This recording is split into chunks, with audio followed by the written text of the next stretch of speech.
Before Money in the Bank, before King of the Ring, before British wrestling fans argued about tournaments online, ITV Wrestling had the Golden Grappler Trophy, a proper old-school British wrestling tournament. No pyro, no massive LED screens, just rounds, public warnings, suspicious decisions, and Kent Walton trying to make sense of it all. Hello everyone, I'm Josh Faulkner, the wrestling comedian. Make sure you like the video and drop me a follow. This is the story of the Golden Grappler Trophy. The Golden Grappler Trophy was one of those late-era ITV wrestling tournaments that gave British wrestling a bit of structure when the industry was already starting to change. By the mid to late 1980s, what a sport had gone. The television slot wasn't what it once was, and British wrestling was fighting to stay relevant. From the records I've found, the Golden Grappler appears on ITV coverage by 1986, but the best documented years are 1987 and 1988, and those two tournaments are probably the ones fans remember most. In 1987, the final came down to Kid McCoy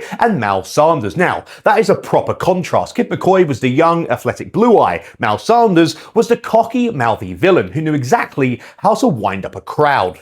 The final took place at Bridlington, and Kid McCoy won the Golden Grappler Trophy on points. But the story wasn't that simple. Richie Brooks had originally beaten Mal Sanders in the semi-final, but Brooks suffered a broken ankle, meaning Sanders ended up in the final anyway. And according to Wrestling Heritage, McCoy won because Sanders picked up 2 public warnings, which is beautifully British wrestling. Imagine explaining that to a modern WWE fan. He won the tournament because the other bloke got too many public warnings. They'd think you were making it up. Then came the 1988 tournament, and this is where it gets really interesting. The 1988 Golden Grappler featured a 16-man field with names including Kid McCoy, King Ben, Richie Brooks, Ian McGregor, Lucky Gordon, Steve Fury, Blackjack Mulligan, and Little Prince. Kid McCoy made it back to the final as defending champion, but this time his opponent was his own father, King Ben. Out of the ring, they were both Philip and Mark Boothman, father and son. In the ring, they were battling for the Golden Grappler Trophy on ITV, and that is brilliant wrestling storytelling.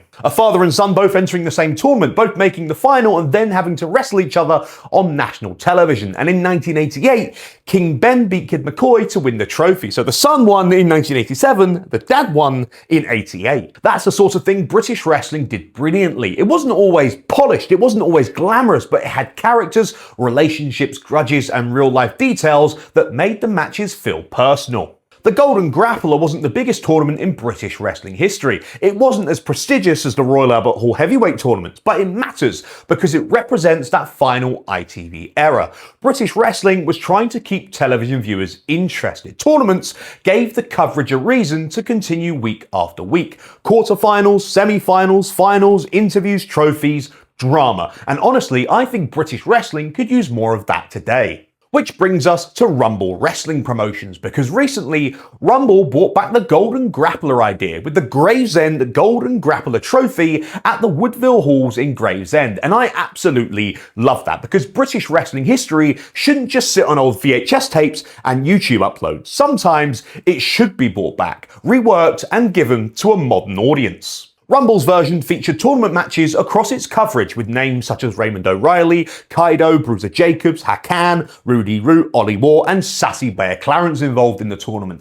The final was promoted for the Woodville in Gravesend, bringing that old Golden Grappler concept back to a proper local wrestling audience. And that is exactly the kind of thing British wrestling should be doing more often. Not just copying America, not just trying to be WWE light, but looking at our own history and saying, actually, there's something here. Because the Golden Grappler Trophy is a perfect British wrestling concept. It's simple, it's old school, it gives matches meaning, and it sounds like something your granddad would claim he won in 1974 after 3 pints and a fight in a working men's club. So, was the Golden Grappler the greatest tournament in British wrestling history?